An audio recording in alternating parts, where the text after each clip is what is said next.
you are live. Nothing will show up. uh, On this page, YouTube page until 11. Well, there it is. Okay, that's good. That's fine. Yeah, that's fine. Okay, that's good. That's what they see, right?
Or, you know,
officially call the meeting to order and, hopefully we have two, we thought we were gonna join virtually.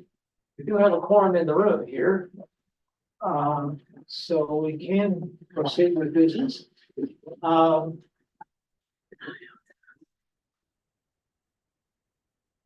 to,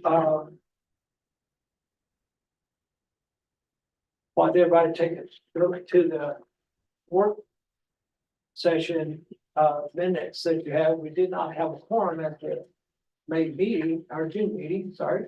So we did conduct what we could, and we made motions and we got the record of those. And so with the advice of our council, we would like to have, see if there's any corrections from those who were present and any questions from those who were not. And if you received these in advance, so hopefully you had a chance to go through them.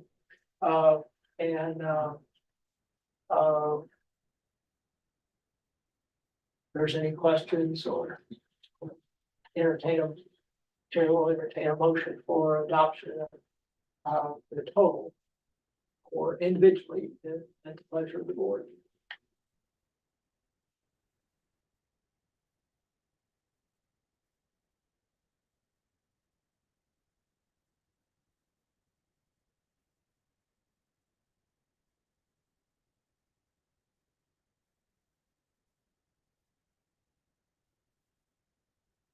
Well, all right, okay with that. Yes. You were here, so. Santos, any questions about, No, I have no questions. okay, a motion to approve Second. with all the motions contained therein, is what you're approving, not minutes, because they're not minutes of the meeting, there are motions, list of motions that were presented and seconded, so this is a vote to approve all of those motions in one motion. I'm ready to vote. Okay, all in favor? Aye. Any opposed? All right, thank you all very much. Operations report, Mr. Kelly. Okay, applications for LSW were 8. Applications for CSW was 62. Applications for LCSW was 41. Okay. Temporary permits were 16 clinical, 0 non-clinical. 5 of the clinical were out of state.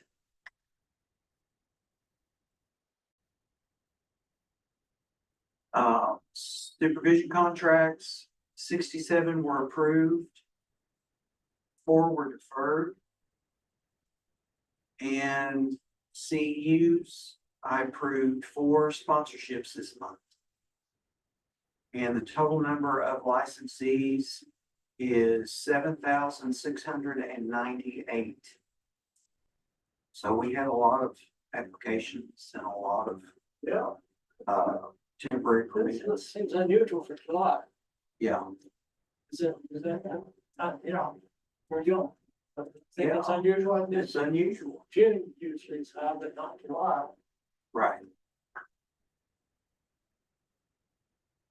I think the temperaments were because they have a lot of people coming here for vacation for 3 months. They just wanted it for 90 days. Okay. Well, makes sense. I'm trying to get a view on YouTube. It's still showing the Fathom thing on YouTube, so sorry for the distraction. Did it work? No. I've been on there if it didn't work, we apologize. I put it on speaker so it would show the camera, but it didn't, I don't know, unless you know something, Vanessa, so sorry for the disruption, but that's what I was. Yeah, I think they can hear, so. Which they can hear it, Clark, but I was hoping it would record the. You should know how to set the view to, I set the view to speaker. I thought it would just show up the one, not showing the Fathom thing. I feel like I can't ever get that off of there. Well, I think you have to kill it if you take it off. I think you have to discontinue it or So I put them in the waiting room. put them in. Yeah, you could probably do that. I don't know. Yeah, Brenda Rosen sent me a text saying she can't hear. But it should be able to hear, because we had it on mute, so we took it off mute, so, Yeah. oh. Live stream? Yeah, we're okay on live stream, we're okay on live stream. I see Mark's still mute over there. Yeah, he's He using should, the. it should be mute, Okay. but the main Yes. camera should be. Gallery speaker, She now can hear but can't see. can't see, there we go, can you see now? They can't hear us at least? They can hear us, Oh, that's good. so at least we got that part going. So it has to be streaming, There's Tiffany. okay, there you go. Sorry, forgot to, It's all right. Will it record with them in? It says it's recording still. yeah, go So ahead. we're on it. We're okay, Recording. Oh, yeah, okay, well, it's all right. that's all right, It's all right. yeah, that's okay. Since we're done. All right, Tiffany, can you hear us? I can hear you. Whoa, good, okay. I'm checking the cameras and for YouTube, it seems to. Still, I don't see it, You still don't see it? I don't see it, it's still on mine. Brenda's not responding now. Stepped away from her. She said it's not doing anything. Well, Is that what this is?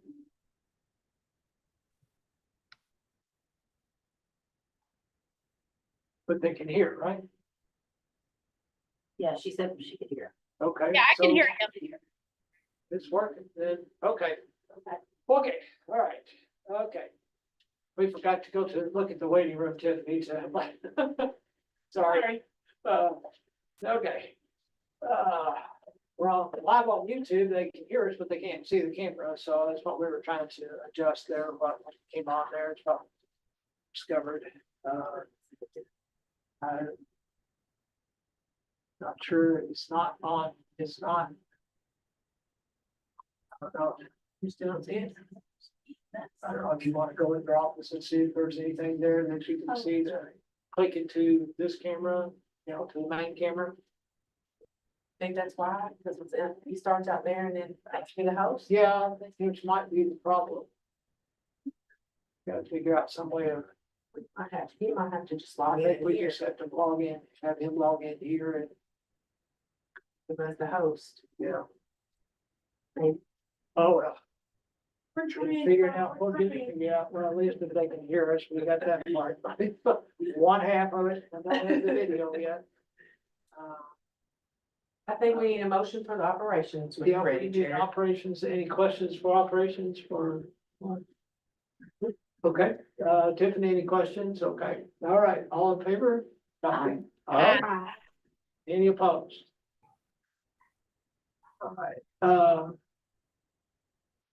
just one note in the, working, last meeting and just as a note that for those who weren't here, we did approve contracts, we have approved contracts to extend the contracts for our legal counsel and also for our investigator, so just make sure it's FYI that everybody's up to date on that, so we have Mark Bringelman, these are 2-year contracts. So, we will be reviewing them and renewing them, or whatever, in 2 years, so that's how that works. Okay, finance, we didn't see Whitney in the waiting room, so I'll do the finances. End of, June, your expenses, revenues, income for, June was $46,958.62, which is about average, for the year. And our expenses was $41,760.02. Largest, expenditure was our insurance premium due this June, so the insurance, so that's a little less than $10,000, just for everybody's information on that. We have, for the year, revenues, we had $517,474.25. And total expenditures for the year was $48,406.07. Don't know where the 7 cents is, so. So we have makes our balance, for the year is, our cash balance is for $671,047.57. So all in all, there's nothing unusual or out of ordinary in the report as I read it. So if there's any questions. Good year. Sorry, Chair. Hank. Yes. I just want to let everybody know that this is the end of the year. We Right. started July 1 with our new budget, and all the money that we borrowed from last year is gonna go back to our cash balance. Correct. Thank you. Yeah, go back in and we do get a final report, the way the state does. We'll get a report for July that balances out everything. So as far as final expenditures and income for the year. So that's kind of how they do that. So in August, we have a July report and that we have to tell that part of it is probably the previous fiscal year. So yeah, we have money, whatever we don't use goes back into the general fund. So. All right, a motion for the per diem for today's meeting. Second. Second, we have a motion and a second for per diem for this meeting. All in favor? All right, Aye. All right, thank you. Want to check again, and that's for the waiting room, see if it has, you didn't see Whitney on there. so- No, not yet. Okay, all right. See if it shows up, so. Okay, all right, complaints, complaint committee. all right, we'll start with case number 243324-33. It involves, alleged boundary violation. Complaint committee recommends, dismissal. There's insufficient evidence to support the initiating complaint. We didn't find any violation. Case number 2433. Questions? Okay, all in favor of dismissing? Aye. Aye. Any opposed? Thank you.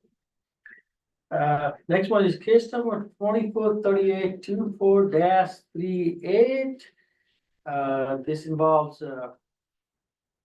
clinical recommendation, record release and such. After reviewing the complaint and the response, the committee recommends dismissal. There is insufficient evidence to support the initiating complaint. Looks like the social worker followed the standard practice and protocol while refusing to release information and such. Questions? All in favor of dismissal? Aye. Any opposed?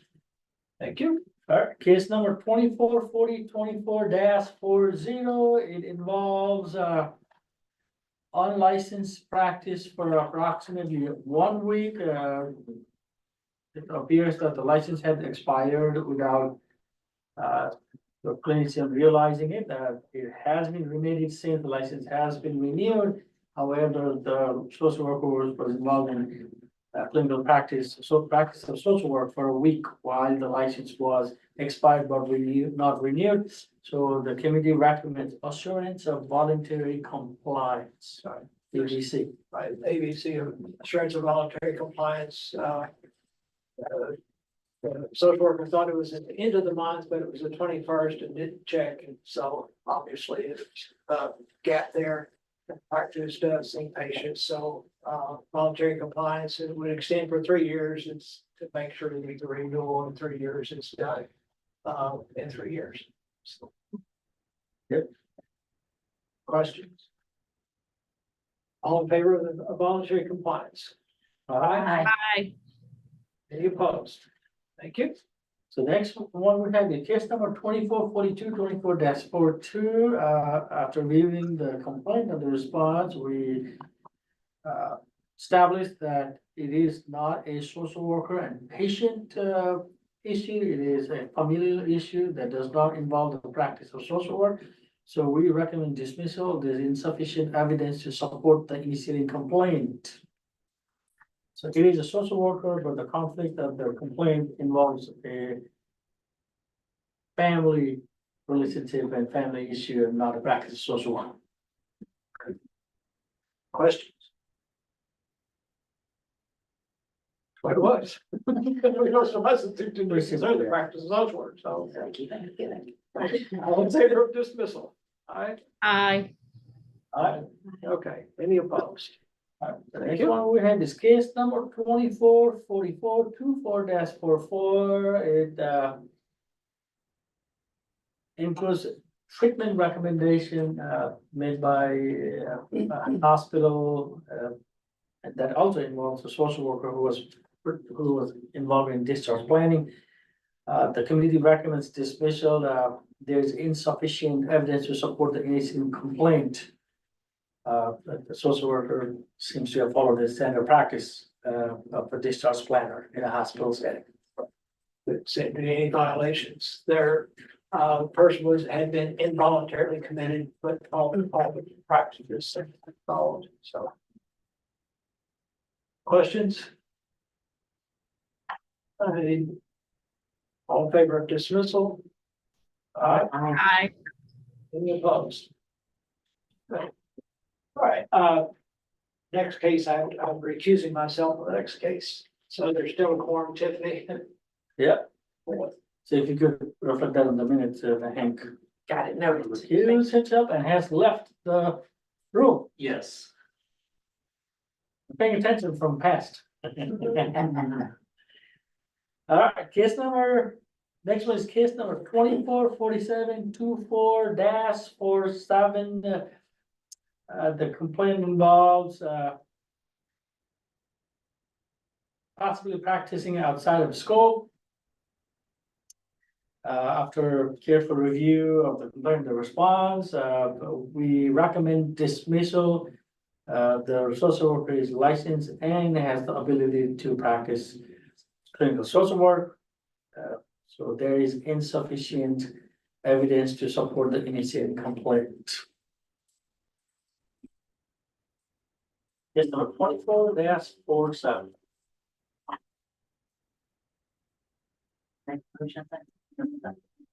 Oh, yeah, motion. Just to elaborate more, there is complaint, they said that, the social worker provided couple counseling. Which obviously they're allowed to, for their license and credential. So They are allowed to, is that? they are, I guess, if you're LCSW in the state of Kentucky, you work on counseling.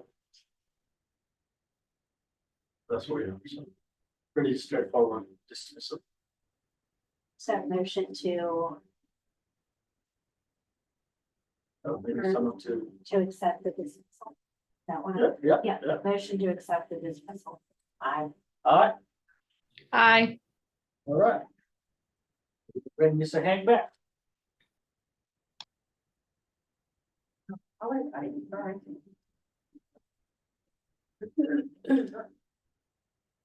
Hank has entered the meeting.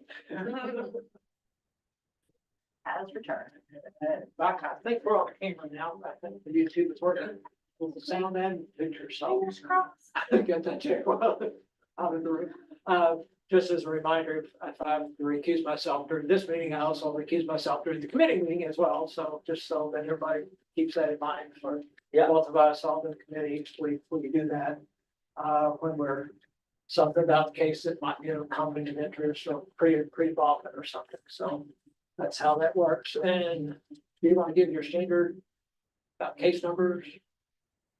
Somebody was listening for their case number. Oh, yeah, just so, yeah, just an FYI, so if you were expecting for your case to be presented today and it has not been, that means that we're still reviewing and running the process of investigating and reviewing and discussing, so if you didn't hear anything presented today, that means it's still being reviewed.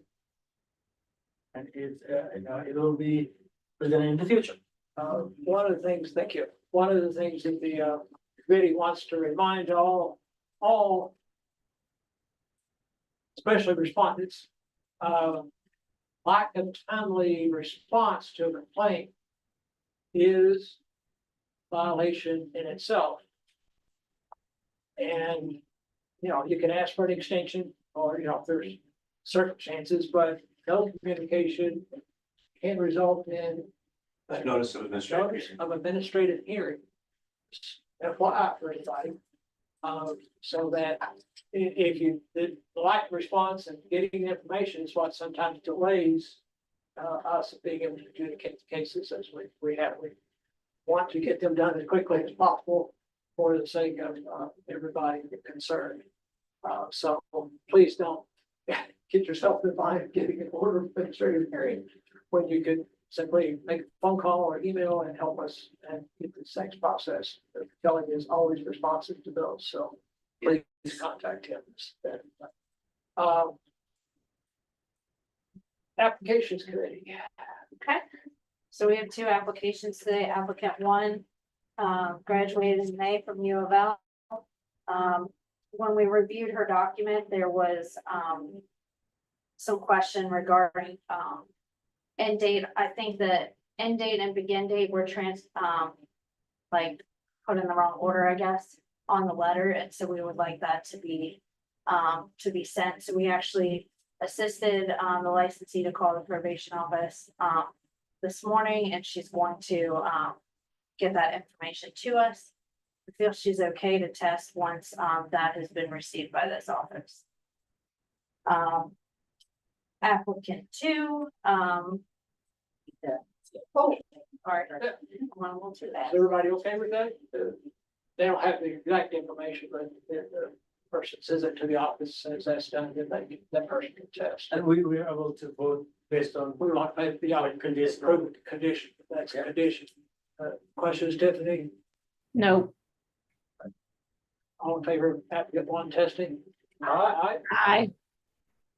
Oh, okay, good. Okay, sorry. That's okay. Applicant two, would like to take the CSW exam following graduation in August. So this would be an early request.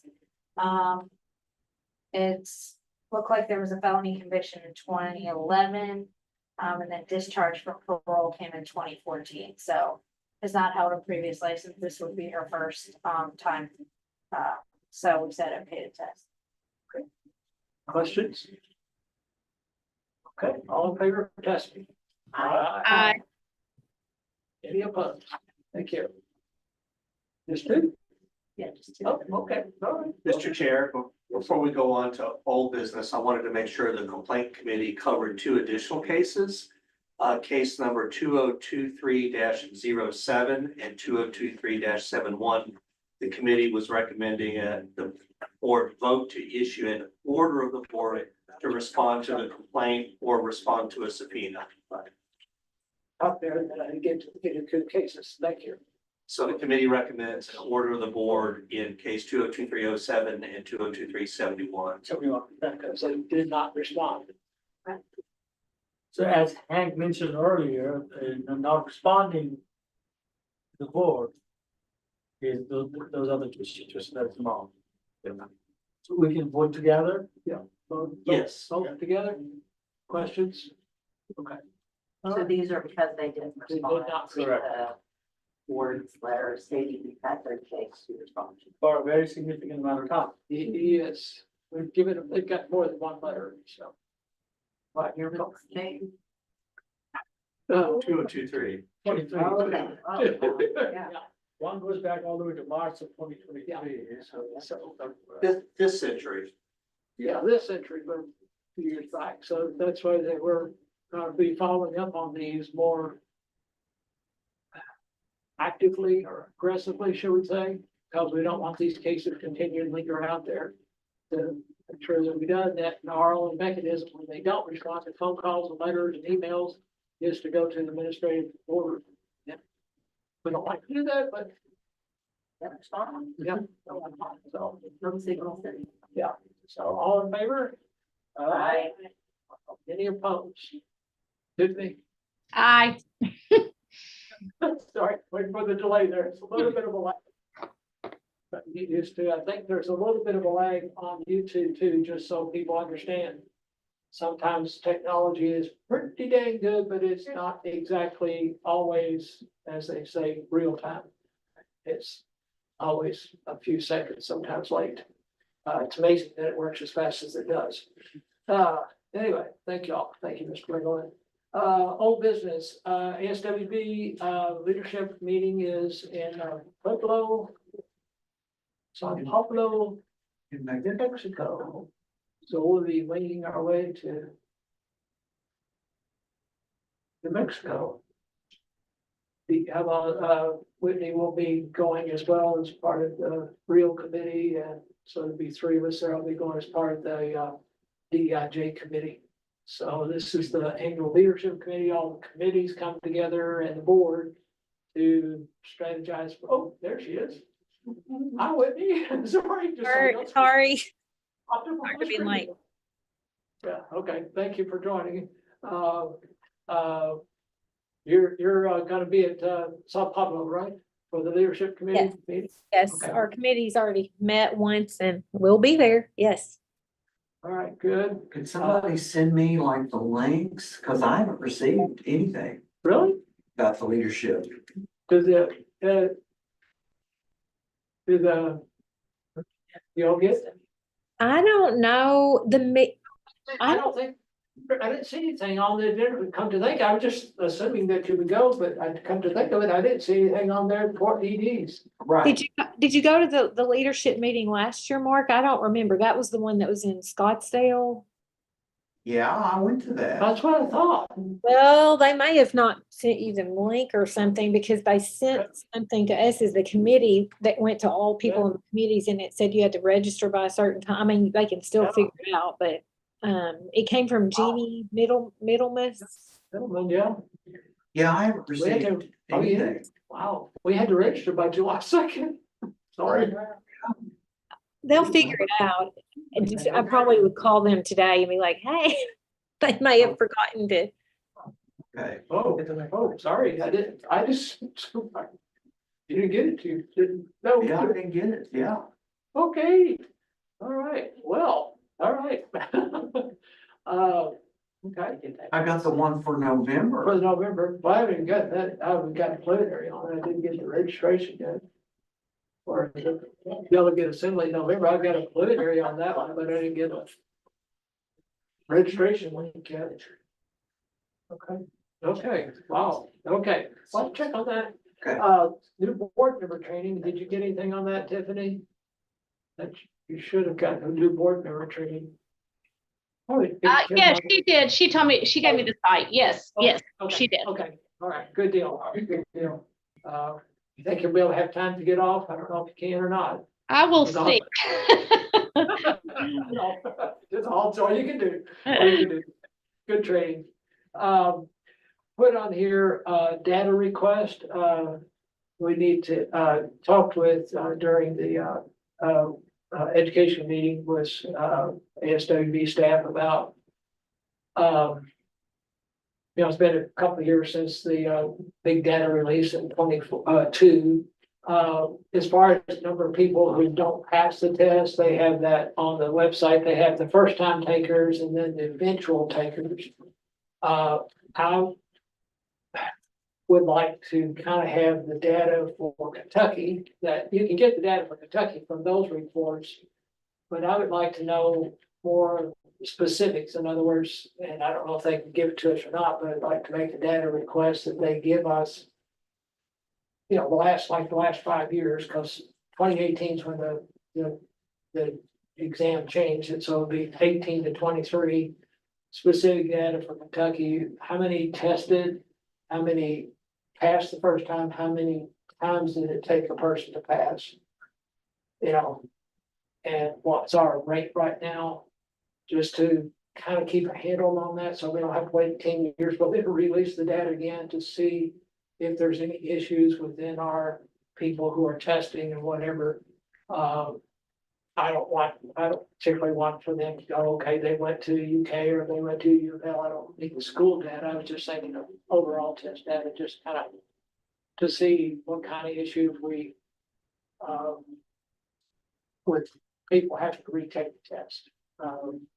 to, see if, we would have more, to me, having that data would give us more of a handle on what is, do we have an issue for state? We averaged out about in that data, like 77, percent passing.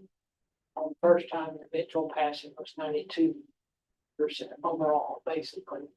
But I'd like to get the breakdown on the LSW level, bachelor level, master level, and LCSW level to see if we are going down or going up.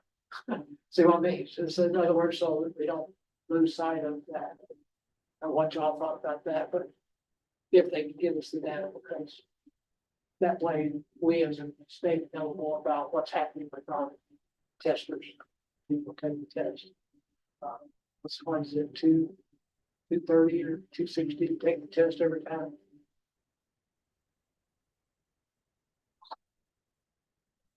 I'll make a request. Need a full motion or anything? What do you think, Whitney? Do you think? I just thought that'd be data that'd be interesting for us to see, if our, 80% was above the national average, but I just don't want it to go down, so to speak. If we don't know that, don't see the data, then we wouldn't know until the board decides to release the data, but if we could do it so it would be 5 years, so it'd be 2018 to 2023.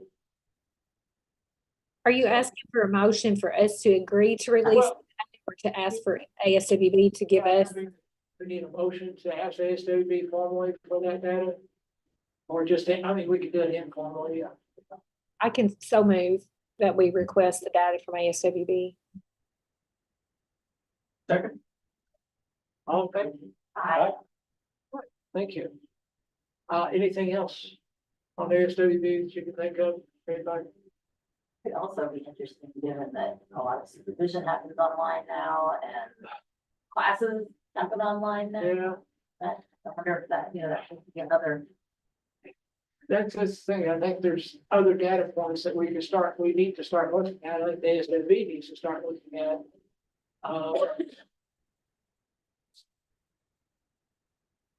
Anyway, I just thought that'd be a kind of a start for us to kind of look at it and see where we want to go from it. Okay, Mark and I met with Tyler Technologies this last week on the beginning of the migration of our application system to the new system. And the first step will be to start with new applicants. So you might not have heard about it before when you have to renew. It'll be new applicants only will go into the new system and create a profile and apply for a license. And that will progress. And then once that's kind of seems to be making sure that staff and everything's working right on that piece of it, then they will do what they call micro batching, which means anybody who needs to renew, just as an example, so they start next week with new applicants.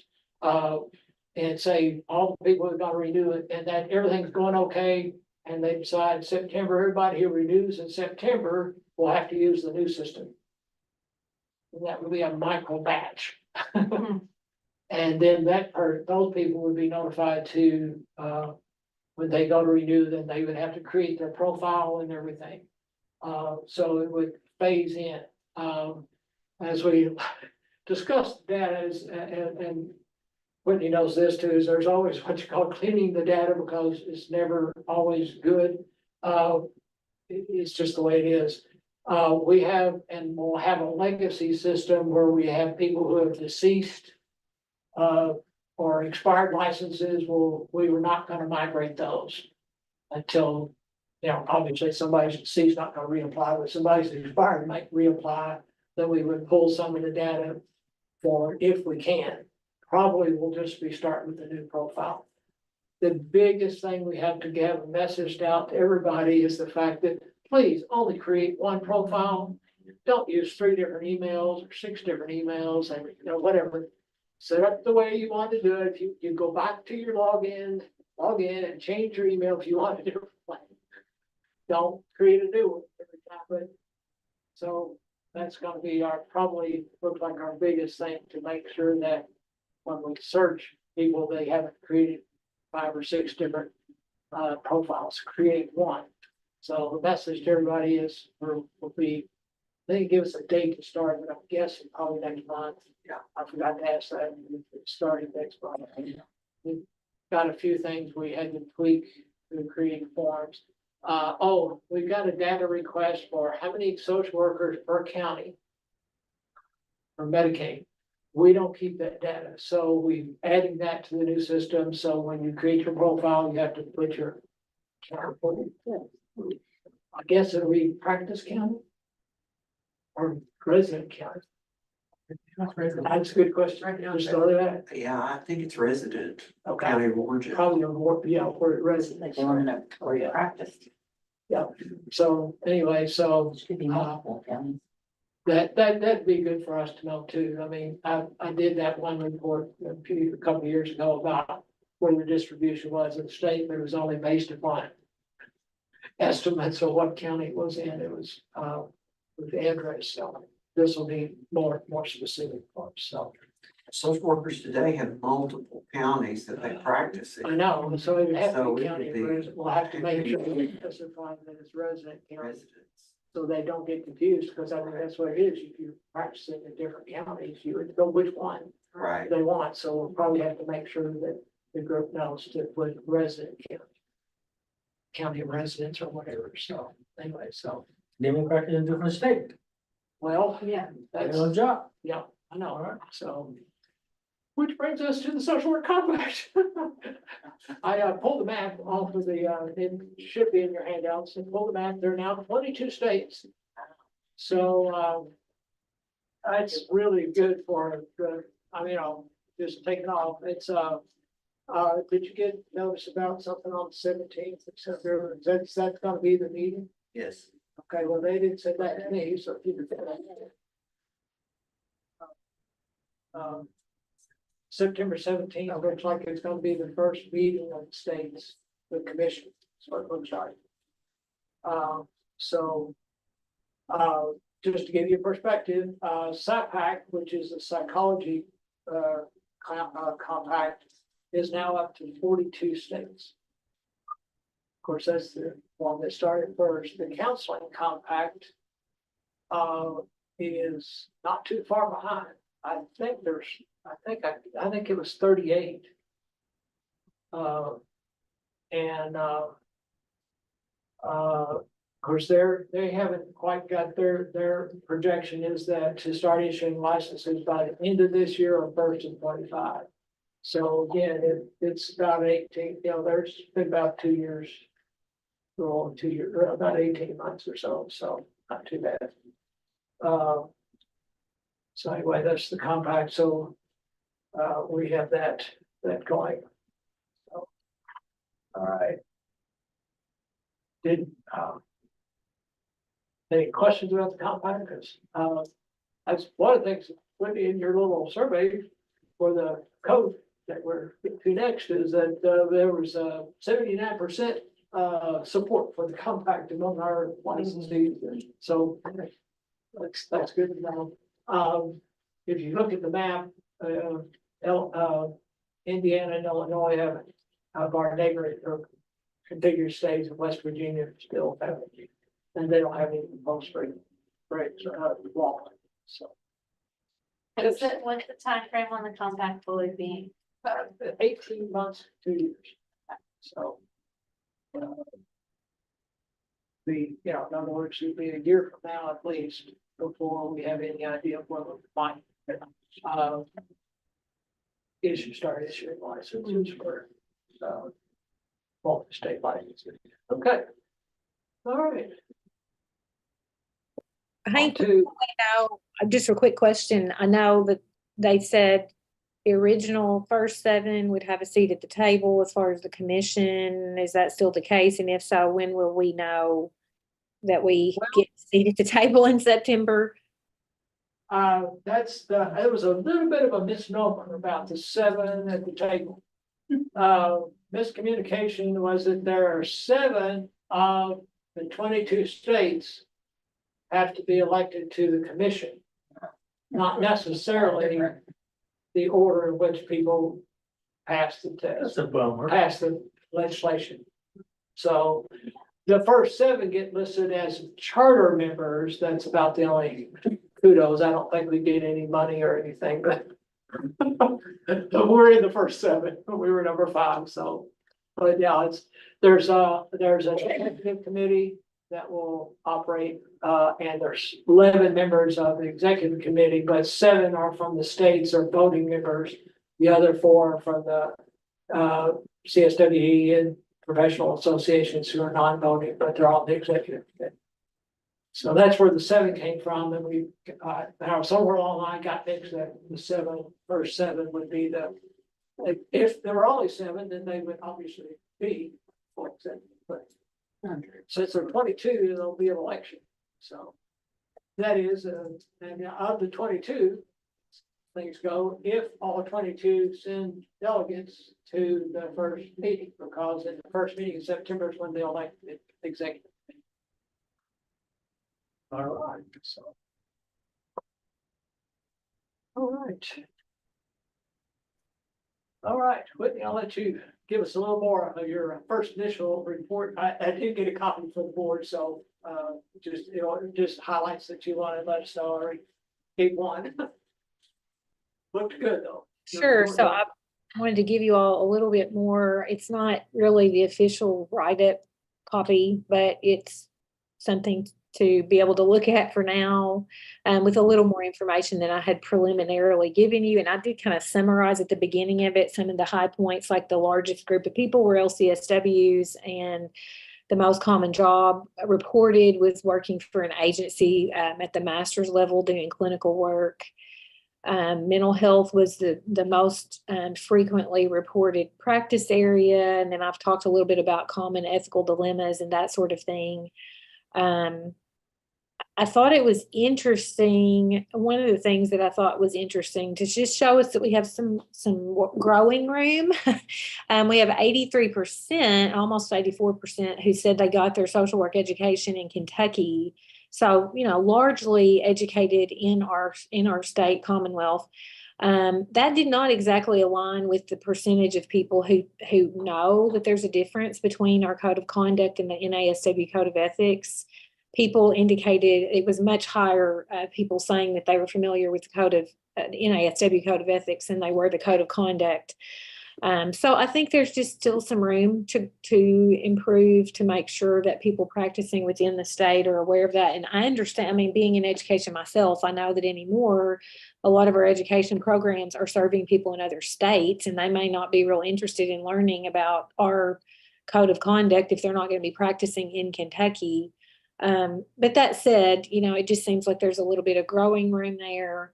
And I forgot exactly how many people said they weren't familiar with the fact that there are 2 separate documents, and that, we use the code of conduct for our disciplinary proceedings.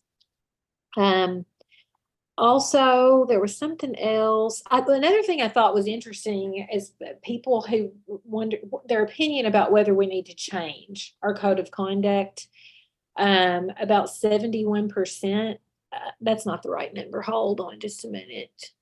73.6% were either neutral or disagreed that we needed to make changes. So there's not a huge outcry that, we need to do a whole bunch of stuff and we need to do it right now. But people who did say that they thought we needed changes, there were not very many suggestions, but the ones that were suggested, I think, are certainly worth taking a look at. One suggestion to only use the NASW Code of Ethics, which some jurisdictions do, where others like us have a separate document or policy for ethics.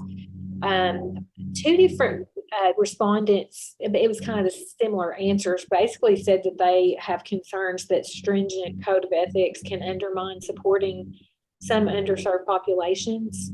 I thought that was important to take a look at.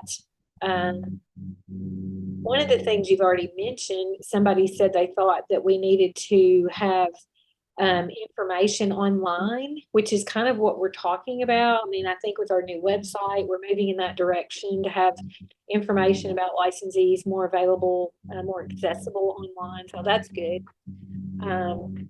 Anyway, so that's there's a lot more to it, and I won't just go on and on about it, but, this seemed to be the main information that I thought the board would be interested in for the purposes of academic research. You know, I'll probably do some more statistical analyses and, see what that sort of thing uncovers, but this is, the gist of the raw data that I thought the board would find the most, relevant and interesting. Does anybody have any questions about it or any questions for me about the project?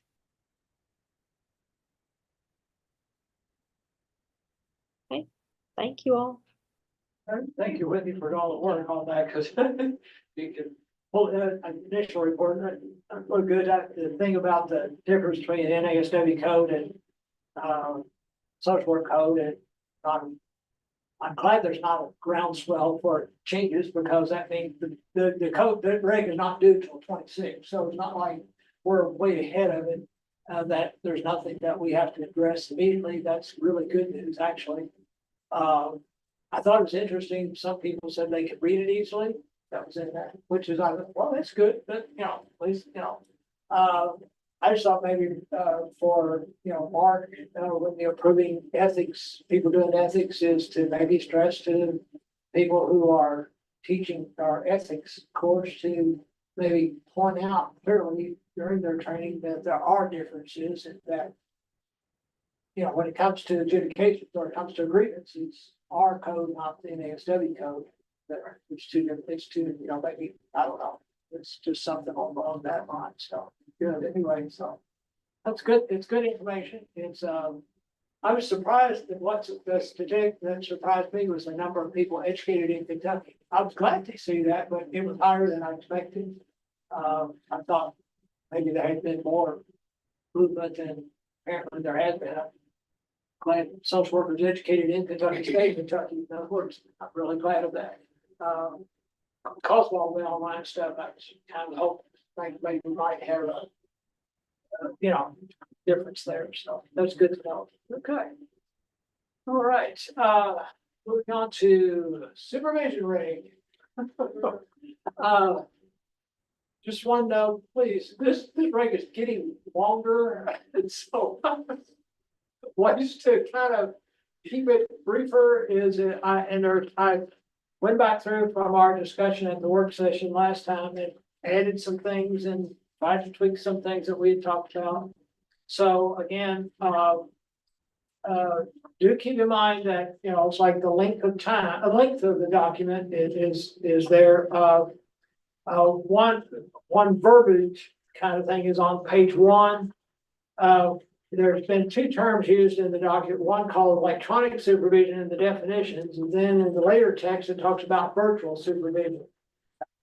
So trying to correlate those to just say virtual, rather than electronic.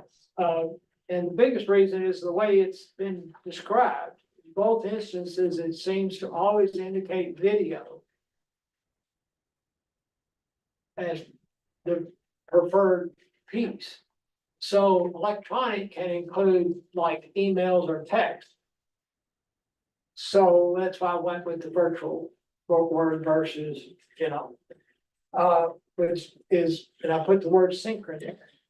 And later on in discussion, let's see, where's that on page 1, 2, 3, page 3 is where you have a little bit more discussion about, virtual may be utilized for hours when the supervisees have specified the modality in the contract.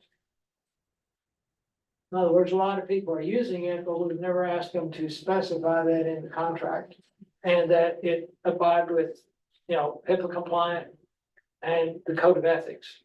In other words, we've never pulled that into virtual supervision, but we've all understood that it should be done that way. But this would be specifying that. And then there's a little thing about technical issues. I've had this question, offline from, between meetings, people, I've had it a couple of times where people go, well, the video stopped, so we just finished it by phone. So it kind of go, okay, should we say anything about that or not? Or do we want to? So I added a little thing there. Technical issues disrupting shall be documented and makeup sessions should be needed. I've told people, I go, well, according to the way I read the regs as before we amended, before, the way I read them, it seemed to always say it was video. It didn't say phone only was okay. It seemed to always say video and stressing that piece of it. It didn't say audio was okay. So I didn't know if we want to get that particular, but since the questions come up a couple of times, I'm thinking, well, maybe that's come up for more people, they just don't ask the question, and maybe some people do it all completely audio, I don't know. When I do the trainings for supervisors, I know that question always comes up, and I say, well, the way it's worded, seems to me to always say video. So if you can't do the video, then you can't do it, just like sitting in person, being in the same room, that's what it means. That's the way I have advised. Okay, I was thinking we were on the same page with you, because you've gotten calls on that too, it's like, no, it's kind of means being in the same room, so do it by, you know. I've also cautioned new supervisors and doing the training is, please make sure the person isn't driving, just like we had doing FaceTime and you know, FaceTime's okay. I don't have a problem with FaceTime. I'm just saying, doing it while the car is in motion. Or not, you know, they need to be in a. I said, you know, you should have your, other regs use the term telesupervision. Not real big on that word, it's probably everything, but at the same time, it's kind of like, there's, one group that has a whole big handbook on how to do it. It really stresses that, you know, it's supposed to be similar to in person and don't short circuit the relationship by doing it at lunch or doing it by phone all the time or, you know, whatever. It really is real strict. I didn't know how, but the way I understood the regs that we had written it, the way we started it, Mark, that it should be in person, virtually. If you get disrupted, reschedule it or finish it some other time rather than just finishing it by phone. Might be able to do that with therapy sessions under telehealth with some of the rules, but not with supervision. So that's one of the things I wanted to call your attention to and have some discussion about because it's kind of one or the other.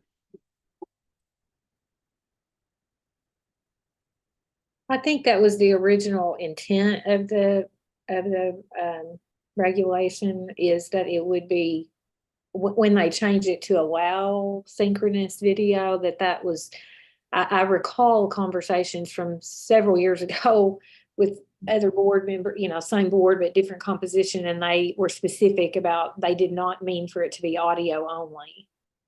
That's kind of what, since you were on with when this was done, you came on when this was being finalized. I was Right. hoping you would have it, kind of that history of that discussion. That was the intention. Yeah, I like that, you know, of course, that's just me, you know. I think it's necessary personally. I mean, it seems because if you're the supervisor, you're technically taking responsibility for that person and their clients. And if you can't see them, how they're presenting themselves, how their affect is, if there's some kind of issue and you're only talking to them on the phone, you would have no idea. So I think that.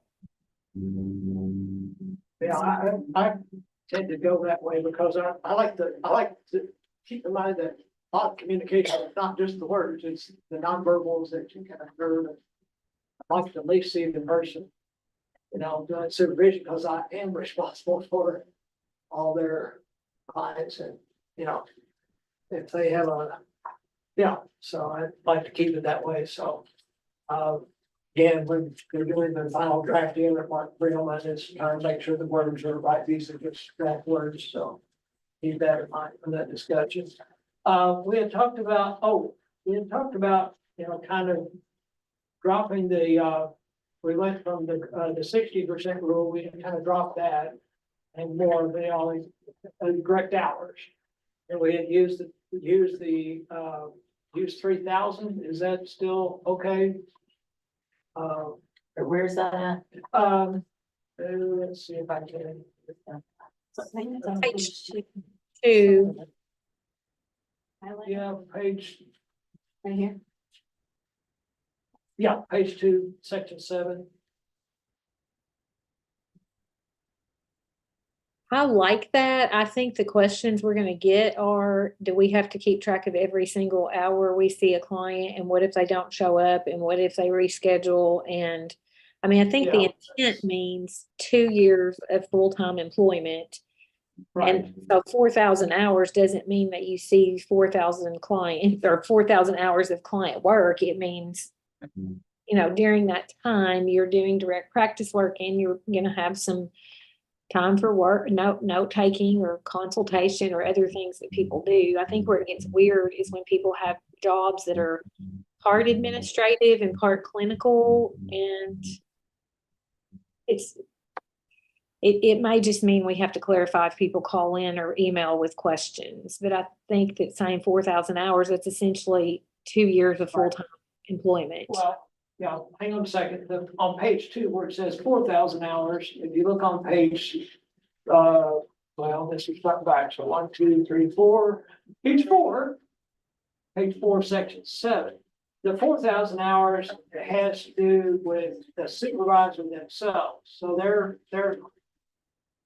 have to be LCSW for 2 years and they can become a supervisor.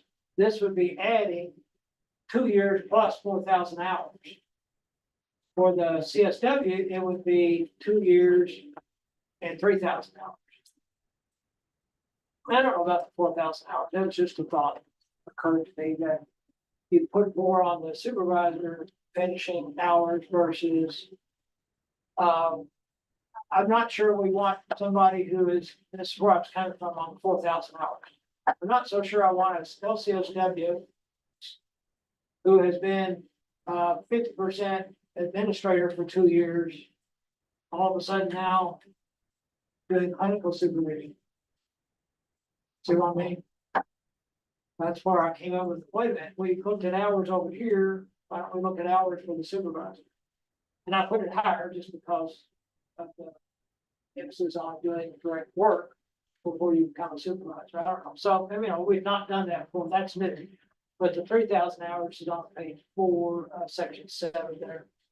So it's the same question, but at the same time, there would be a difference. The 3,000 hours, 2 years, that would be 1,500 a year, really.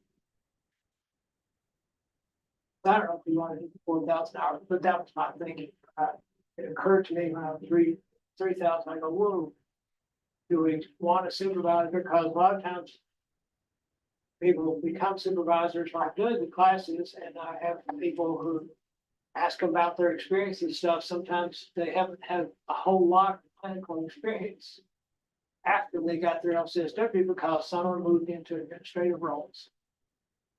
And I don't know if we want to emphasize that they still need to be in direct practice, so to speak, for 2 years before. I don't know. That's a thought. That's something that you are looking to, as of right now, if you have an additional supervisor, they don't have to sign the form. So basically, your supervisor of record is signing. I think an additional supervisor also have to acknowledge and sign some document saying, hey, I am going to supervise this person. As of right now, anyone can add a additional supervisor by signed by supervisor of record. So there is no commitment from this additional supervisor to the board acknowledging, yes, I am going to supervise the person under this conditions. Yeah, So that's kind of odd, really. it is. Yeah. I tweaked one place about that. Yeah, that definitely needs to I change. know. I don't know what the idea was at some point. Because so we want something from the additional supervisor saying, hey, yes, I'm gonna supervise. Yes. And these are the conditions I'll follow, face to face or. The only contract we have is supervisor of record. You may have 3 additional supervisors, have 0 communication with the board. Our understanding of how the supervision cell occurs. And I think that we need to specify that a little bit maybe more in the contract, something, I don't know. that I put in section, the number 13 on page 4, under section 5, was just some draft language to try to address that issue. But I didn't, I'll use the, the supervisor of record, so it probably should include the additional supervisor. I don't know how, again, should we add that or not? Again, making sure they understand that they're have to report hours, document something along the way. That's signed by both the supervisor and supervisee, I don't know. Yeah, I think on this is, on this supervision contract. Yeah. Right where it says supervisor of record, there has to be a line there for additional supervisor. So, So you have additional supervisor sign it, social worker sign it, and then final signature coming from the supervisor of record, right? 3 people. Or more if needed, depending on how many additional supervisor you have. Right now, if you get a request to add additional supervisor, you have no communication with the supervisor, correct? Now, like, that's the supervisor of record is listed. Yeah. And is emailed as well. Yeah, but you don't They approve. communicate with the additional supervisor conforming the terms and conditions that are described here, Right. correct? That's true. Yeah. So if you have a second supervisor due to a second site that the person is working at. So person has 2 supervisors, one is at one agency, one is at the other, is that, do they? That happens. But you only have For one them to supervisor, sign there right? too? Well, they have 2 contracts. One for each place. we could potentially have 2 contracts. Okay, because somebody told me they add that to the same contract. Well, you could, that's, we've done both, we're kind of looking at, should we But do? with the supervisor in employment A agrees to supervise somebody in B, most people don't. It's gonna be cleaner if it was 2 separate contracts. Probably, yeah, so.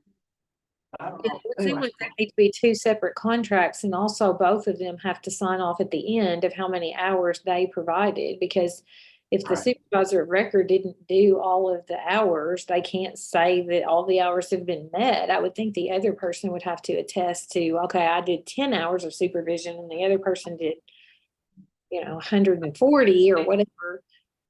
We have that right Yeah, now. the We supervisor did, there's a agrees. separate form signed by each supervisors after the fact, but we need something as it is being approved by the board saying the additional supervisor understands these are the terms and conditions. As of right now, each supervisor have attest to how many hours they made with the supervisor. That we have always had in place, right? Right. You get from is, the supervisor of record is not attesting, saying, oh, they have 150 hours. They're just saying they have 90 hours from me and the other 60 is coming from the supervisor of record. Right, we have that, yeah. But we really don't have anything kind of making a commitment from the supervisor of record saying, hey, these are how the supervision shall occur, like what you described right now. They haven't agreed to it, so they are not really obligated to follow it. They have agreed to it. Yeah, because I mean, sometimes just in my experience, I'll have a group, once every once a quarter or something. And so I don't know that I need to be filling out how I'm actually gonna be. I don't know, like if I only do a group 4 times, then that's the only obligation I have is to do a group to that Mhm. person. Right. Yeah, And then I have to sign off on those hours, they always send me the form. No, sometimes I might not even have the group, like, so. you don't have to have a group, but you only need to have this many of individual.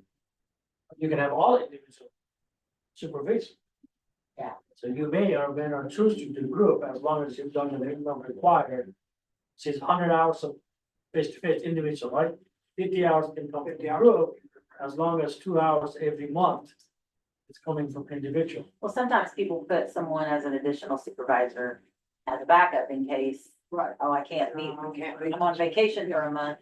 I need somebody to supervise my supervisee. And that's what they do, so that's my question is, we need something from that supervisor agreeing.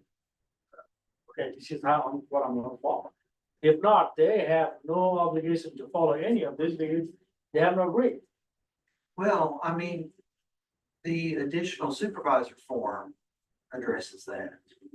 Yeah, but they haven't signed it. They haven't signed anything that you get. The only signature here is from the supervisor of record.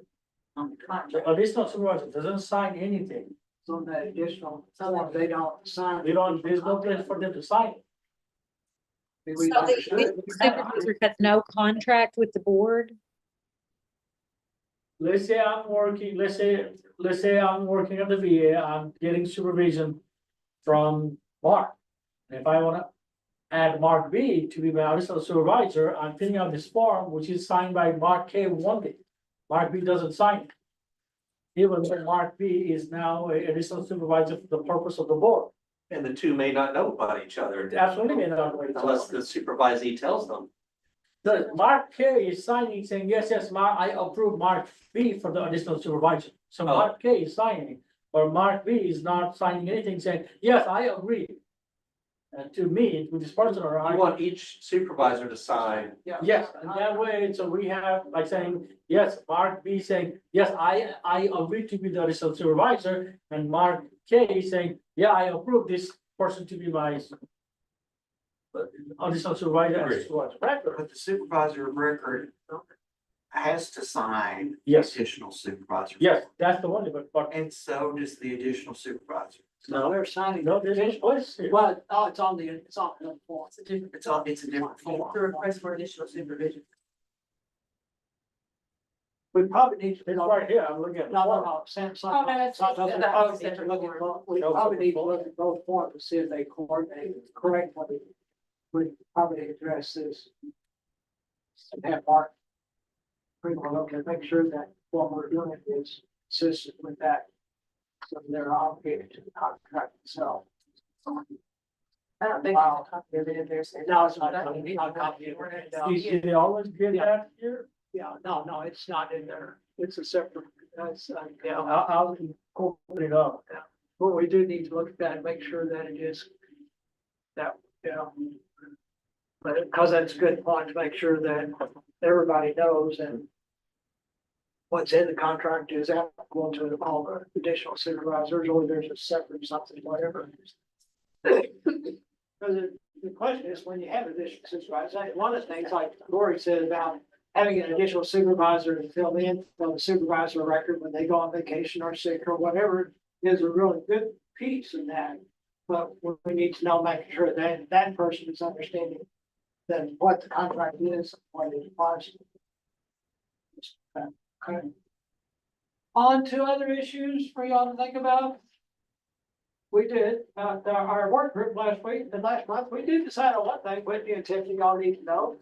We have this little stipulation in there that if you are less than 10 hours, you couldn't count your supervision hours.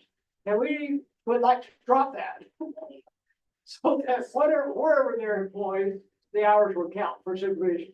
Can you say that again? If you're employed, do you mean if you're working less than 10 hours a week, you can't count your supervision hours right now? That's how the reg had previously read. Okay, that's how it reads right now. If you're working less than 10 hours a week, you have to have a contract where the hours don't count. We couldn't find any real justification for that, so we were thinking, hey, let them count the hours. They got a contract, let them count the hours. We just didn't see any reason to not, we couldn't find a reason not to do that. You know, So somebody that's working like PRN at a hospital as an Yeah. extra job, they're a W-2 employee, but they only work 8 hours a week. And they should be able to count that clinical experience count their if they have supervision hours. supervision for it. Yes, that seems like removing a barrier. I think that's good. Because we have the distinction in the statute about the 30 hours and for full-time and 20 hours for part-time, but we didn't have anything in there about the 10 hours. We just thought, you know, and again, it's like if a person was working 40 hours and got the second job that worked, was PRN and did 1 day a week, let them count the hours, you know, not penalize them. You have to have a contract, but you can't count the hours, you know, this seems, that's, we just, you know, didn't think, we just couldn't find a justification to continue doing that way. So, That'd be a very slow way to get all of your hours, 10 Well, working hours at a time. yeah, but if you couldn't count, then you're really on a slow track. Well, it Right, doesn't but encourage. if you allow it, that's on them. That's on them. That's Yeah, on they want to them. do it that way, You wanna do it that way. then let them do it that way. Encourages people to not Encourage people to get the supervision they need to get have. the supervision they need. You and can't not- count it, then why would you want to do So, it? or count it, so, okay. One of the things that we, Mark Brindle, and you'll have a field day with this one too. One of the things that we have a hard time doing, that we need to have in here, is a temporary suspension of supervision. Oh, Lordy, that is a can of worms, and so there's some language here for you to look at. Including, when is temporary, I don't know, what is it, after 10 days, after 5 days, I've seen different kinds of different rates, so we have to decide that. How do we work that, how do they report that to the board, how does he, how long was, is it suspension for 60 days, because they had a car accident and they're in recuperation. Or, they're on maternity leave or whatever it might be. They got called up to service in the military, I mean, starts getting a little bit really, so we really probably need something in there about that, because there are situations where people, and we don't need to go, okay, stop and start all over and redo the contract, it's the way of notifying and whatever. So that one is something to look at. Like I said, there's some language in here, so again, this is all purely drafting. Language in here that's sacrosanct. And then, we had a lengthy discussion about what's called a transitional evaluation, a pre-approved evaluation. The clinical contract. So for those of you here last month, I went back to try to reread through all that to see if I could finally make, and it finally dawned on me, I'm gonna show some dents. I think the idea, the words don't, we all could read that and we go, we just don't ever know what that means.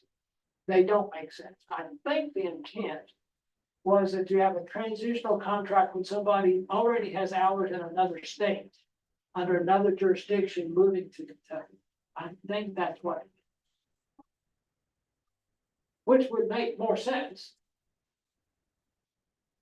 Because we don't have reciprocity, we have 150 hours at the end of what has 96 or whatever, if they applied for, they would have to apply for a CSW here, finish up the hours under a contract. So I think that's what that is. It finally dawned, I kept reading all that. Why is that in there? It's got to be in there for a reason. It wasn't, nobody wrote it, just Pretty clear. it was not clear because it kept referring to applying for supervision. It's like, it's what never made sense. But I think it means transitional, so we need to take a look at that and talk about that. So again, I think about, I don't know why it had not dawned on me before, that's what that meant. Of course, that brings up all the other things. Okay, what if? Another what if for you. Somebody moves here, upstate. Don't have the 150 hours, but they want to get licensed in Kentucky. They're not part of the compact, because, that's a whole other thing. Which we may have to write in here too. Do we want people in the compact to be supervisors in Kentucky? Do I mean? I don't, that, start me, I go, okay, all right, suppose a person has a license in, I'll use Tennessee because that's one today with Boston. They have license in Tennessee, but they want to get licensed in Kentucky because their clients are, and they've got a job where they work in Kentucky. They only had 100 hours of supervision in Tennessee, so they would need to get 50 hours. So they would have to apply for a CSW in Kentucky, get a contract, get a supervisor. Does that follow right? That's where the transitional contract would be. Because it would only be for 50 hours, not 100. Which our contract says 150. So I thought, oh, great. Well, I put a checkbox on the contract to say it's transitional. How many hours are needed versus the way it reads right now? It says transitional, but it still looks like you need 150 hours. You'll count the hours they've already You had. count the hours that I want. And we just want an accounting of Yeah, we that. just want, well, and that's where I go, okay, we've always done this too, I think. Okay, find your supervisor and send me, well, how many people can find their supervisor after a while? I couldn't find mine.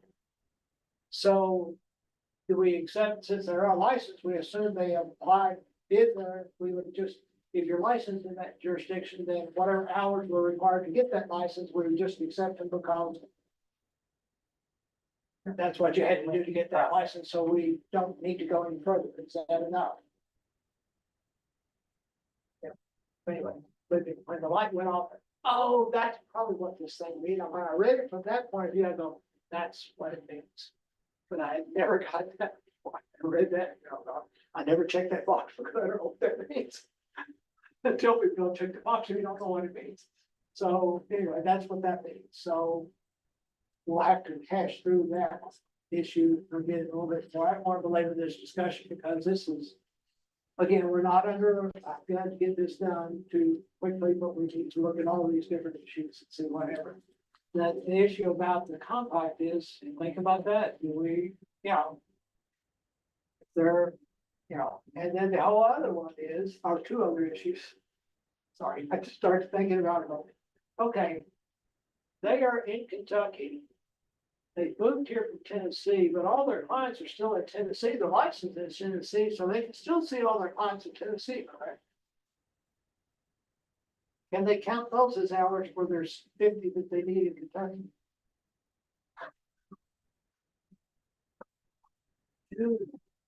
Technically, I guess they could. I mean, to me, it's kind of why make it hard. They still have a Kentucky supervised Right. board. But their patient is in Tennessee. I don't, Why can't that Why be can't the that- legitimate subject of Kentucky supervision? yeah, that's one thing I just thought, what not, I go, Okay, whoa, Your, it doesn't matter where the patient is. your administrative regulation says you have to have X number of supervised practice hours. It doesn't say anything about that. Doesn't say in Kentucky. It doesn't say in Kentucky, or they have to work in Kentucky, or it doesn't say that, so why go there? Not overcomplicated, that. So, anyway. Getting complicated. I know. Yes. It's like, but anyway, we're gonna have to feel day writing this one, and we put the draft and make suggestions from your perspective. So, the one you distributed today is the most updated draft. Yeah. I was working on the last one, but I'll Take this one. use that one that's already got in my notes to do so. Right, and again, because of the changes we make here, all these forms are gonna have to be updated. Every single one of them, it's gonna be, and we're gonna have to make sure we're not, and again, good question you asked about the additional supervisors, a really good question, because it's on that separate form, but it's not reflected. Yeah, so, no, so that, I hear what you say, I look at the form, but that's not a contract. That's basically them adding this, but they have not agreed to the contract, I know that, but that does not mandate them to follow what's on the contract. So we need There to has to be work, something on make sure that. That's just saying, yes, I'll supervise them, but under what terms and conditions is. You don't have that, they have to sign a contract. If we want, we don't want somebody to come and say, I have 40 hours from this assistant supervisor that you approve, basically. But. If we don't agree with the. Way the supervision was provided, we don't have any way to say, no, you agree to this, and this. There's nothing in writing, so it's a free pass. If they're for supervision, it's appropriate or not, if they haven't agreed, that's the point, I'm not saying that. That's not a contract, this is a contract. So basically, two people agreeing to do A, B, and C, I'm particular to this. The additional supervisor is not a contract, it's basically saying, hey, I will supervise this person, but under what terms? And Tiffany, if you would please, from your nursing perspective. There's some, I'm sure you've been through all of that kind of stuff with supervision. Look at these from that perspective and maybe give us some insight from your discipline that could help us with this, because we want to try to prove it better. Along that line, I was thinking, I thought, you know what, it might be a good idea, we did the survey for the ethics thing. Kind of, it's not as elaborate or anything, it just, I just drafted up some basic questions, about the regs as they exist right now. We could email it out, it's kind of like a Google form, you fill out, it's anonymous. And get some feedback from the supervisors we have right now, take the supervisors that we have on our approved list and email them the link to the form and have them fill it out. See what we get any kind of, rather than getting down into the weeds, these are kind of general questions, to see if there's feedback on that. think we could get some specific feedback from the clinical society, but still, this would be going to all supervisors. And then maybe once we get some more settled on our draft language, we might again follow up and say, here's what we're looking at. What are your thoughts about the whole thing? That way we can be more specific. So I don't know if you wanted to do that or not. So just a thought.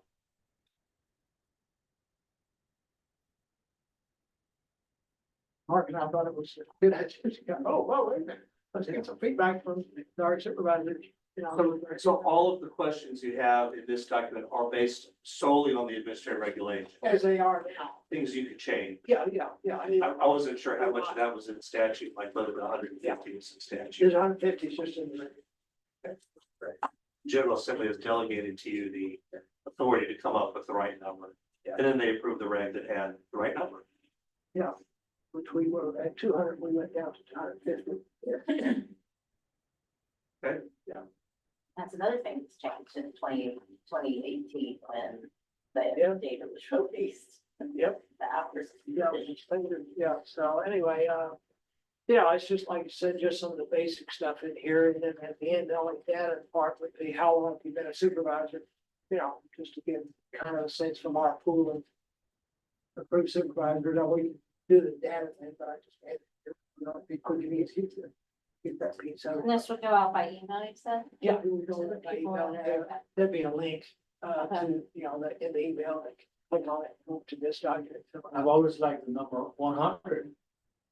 And the quite hours, Well, yeah, well. 104 maybe. Actually, you know, the research indicates that the further past the 100 hours, the less return you actually get, It diminishes.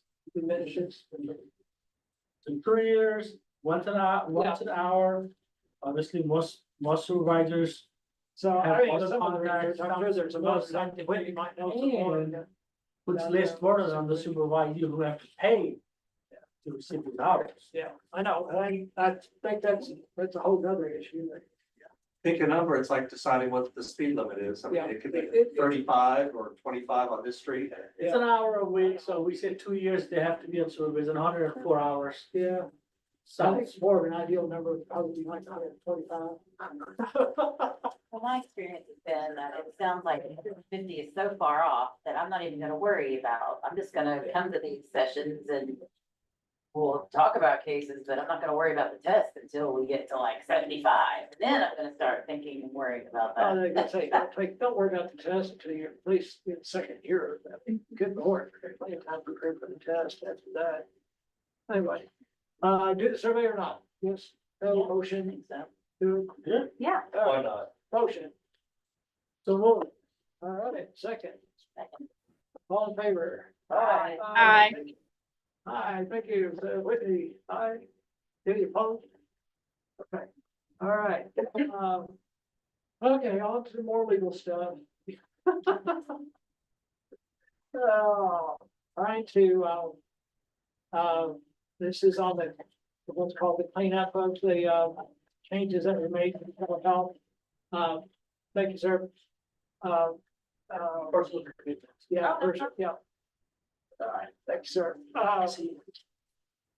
And safe travels. Yeah. Just on the, we don't have a meeting yet scheduled with Joe Vines about this, but so it's just some discussion. I put in, we talked about 6 years on that 2-hour course. I put that in here. On E, it said adhere to the same appropriate adopted standards of appropriate adaptive standards of care. I added, including the use of technology, because people use technology in person as well as, you know, so just suggest adding there. I put in that, you know, social workers should comply with the jurisdiction that they are in, you know, in other words, cooperate with the jurisdiction you're located in and where the patient is, just, you know. And then I added back thing about telehealth should be available for people with disabilities. I added that back in here. It's kind of like, oh, wait a minute, we had that in our reg, and it's kind of like, I think that's important to not overlook. And a lot of regs I read don't include that, you know, I think the psychology reg does, but there's some don't. Yes, they have some boilerplate language about the Rehabilitation Act. Yeah, right, and And I so, don't know anything more than that. well, I use their language, so. I'm all for plagiarizing. I figured right out there, so anyway, under there where it says K, that non-utilized, non-public facing technology products. That was the concern that what's highlighted in blue is some suggested language. The clinical society had raised the issue that, it was taking away the client's right to request use of non-secure communications, the way it's worded. And Mark Brinkley, I think that's what it is. It's state law can be more restrictive than HIPAA. So, and that language that utilize non-facing public technology comes straight out of the Medicaid reg, probably. So that's where that comes from. Does that need to be defined then? I wouldn't have known where that comes from or what it means necessarily. But is it defined in the Medicaid reg or it's just in the Medicaid It's reg? just in there. Okay, well, we'll just leave it. Yeah. But what is a non-public facing technology? A non-public, public facing technology, Facebook, WhatsApp. Public facing. What about Zoom? Zoom can be or cannot be if you have the behavior, if you have the agreement with Zoom Oh, or encryption, you don't, or, business associate agreement under, otherwise it is like what we're using here is public facing. So, yeah, I don't know, whatever the clinical society wants to add there, so that says suggested language there. Number 3 on the second part, the whole thing about the 988 crisis, I still want to ask, I'm just still curious, is what are they being exempted from? You can't exempt it from HIPAA. And I don't know what their training is that I just don't, I'm just still curious as to why that's there. I just don't know. I mean, to me, it's kind of what is part of it, are they exempting them from the 2-hour training? It's not clear to me. Because they're responding on the 980 crisis line, it's, that's critical, but, it's kind of like singling them out. It's like if you're a licensed social worker working at a 988 center, and there's only 10 in Kentucky. So if you're in Louisville, I think 7 counties are part of it. So if you're in Louisville, but you transfer to E-Town, then you're not exempt, because E-Town is not a 988 center. But the same, it's a crisis line, so you're still answering crisis calls and suicidal calls, but you're not exempt. That's why I get confused. What's being done, or what's in conflict with the requirements of training?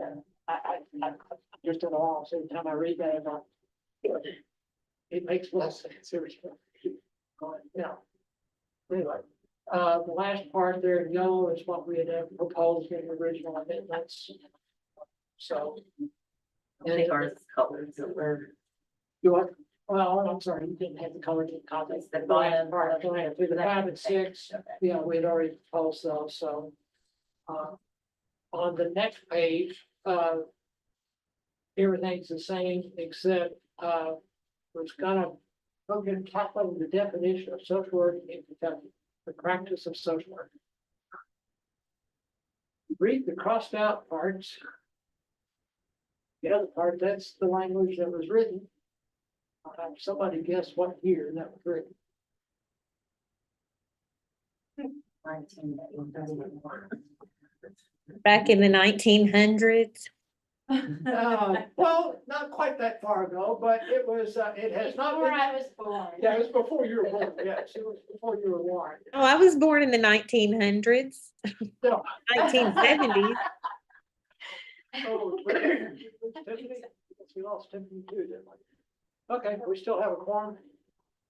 Okay, all right, Mark Brinkley suggested that we have a separate, when we have 2 and make, the practice of social work, clinical social work, it's a separate definition, like include all of section 2 and then include the rest of that as so that might be good, split out, but I've never understood what non-medical psychotherapy is.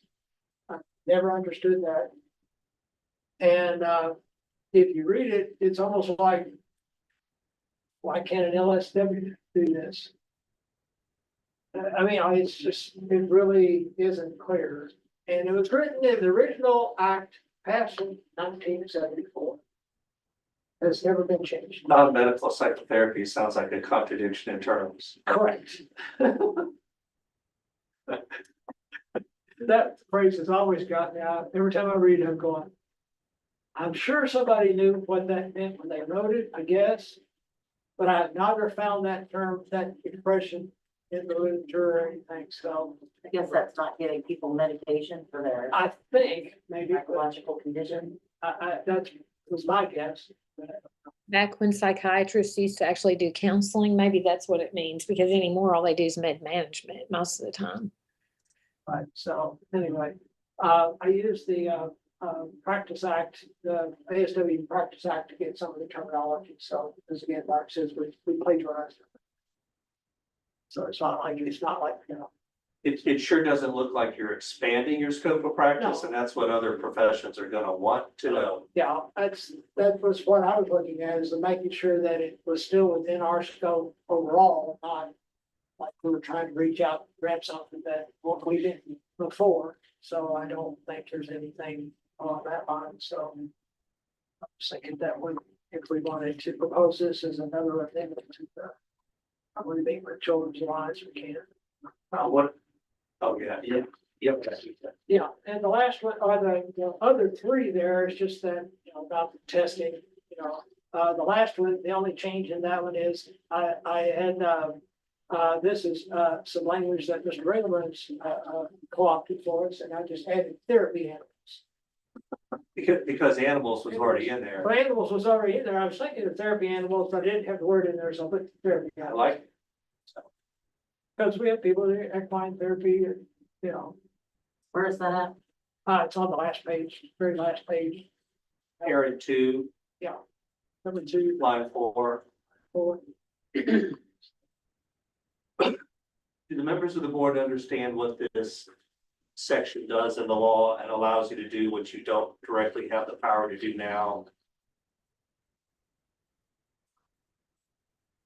You can yank someone's license under this provision and stop them from practicing immediately if any of these conditions are met. If there's an immediate danger to the health, welfare, and safety of the credential holders, clients, therapy animals, or the general public.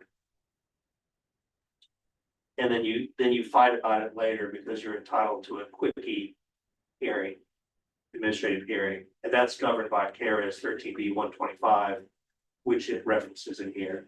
So it's very, very much akin to the health department, which I read about in Lexington Herald Leader newspaper on occasion, that goes into a restaurant and there's rat feces and spoiled food.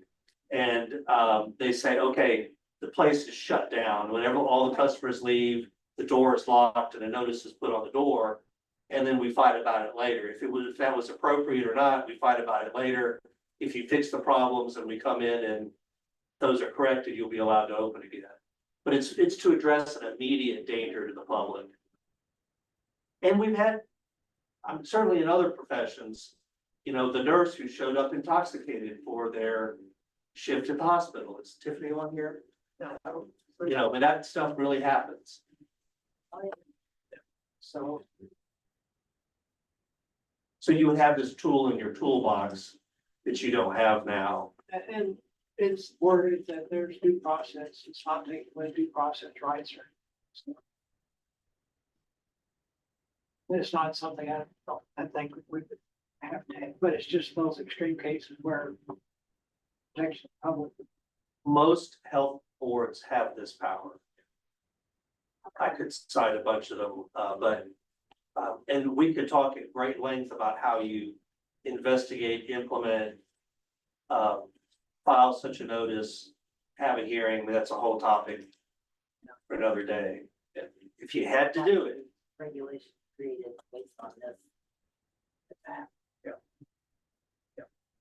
So, okay.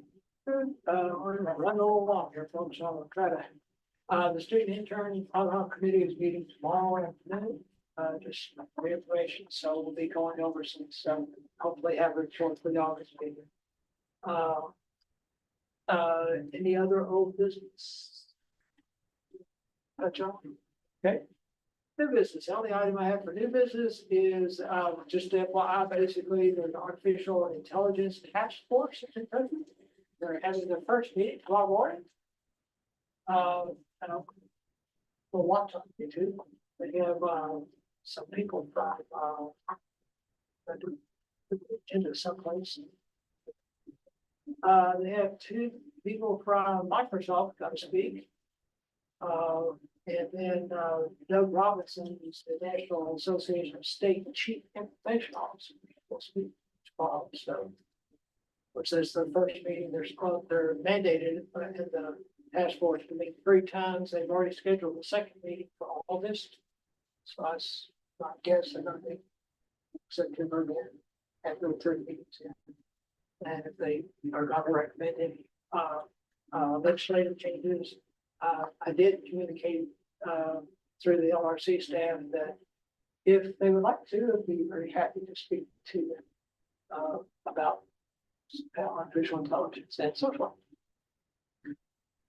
Says in there, that they're supposed to like sure agencies who are using artificial intelligence, and we just don't know we are for the most part. Because we did purchase the camera system, and the camera system has an artificial intelligence piece to it, so. Obviously, it's on there that we, I can.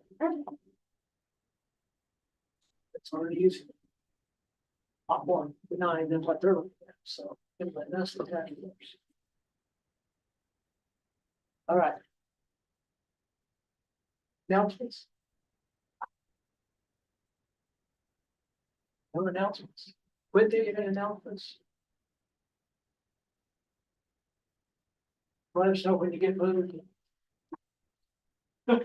Just real quick, you said that the intern subcommittee meeting is tomorrow. What time is it again? 3 o'clock or 2 o'clock for us Central Time, 2 o'clock. I'll send you the link again if you don't have it. Okay, I got an email. Yes, you're gonna be Yes, there. yeah.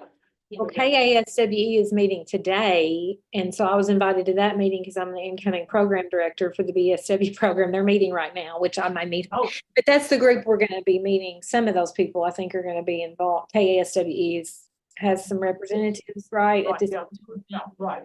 The practice of the field director is supposed to, Aaron is supposed to have a report tomorrow for us, so Okay. maybe you'll hear about them today. Right. Motion to adjourn, so move. second. Give that Vanessa. We're, okay. All there. Aye. Thank y'all very much. Thank you. Thanks everybody on YouTube. Finally got it working. Finally. Yay. So excited.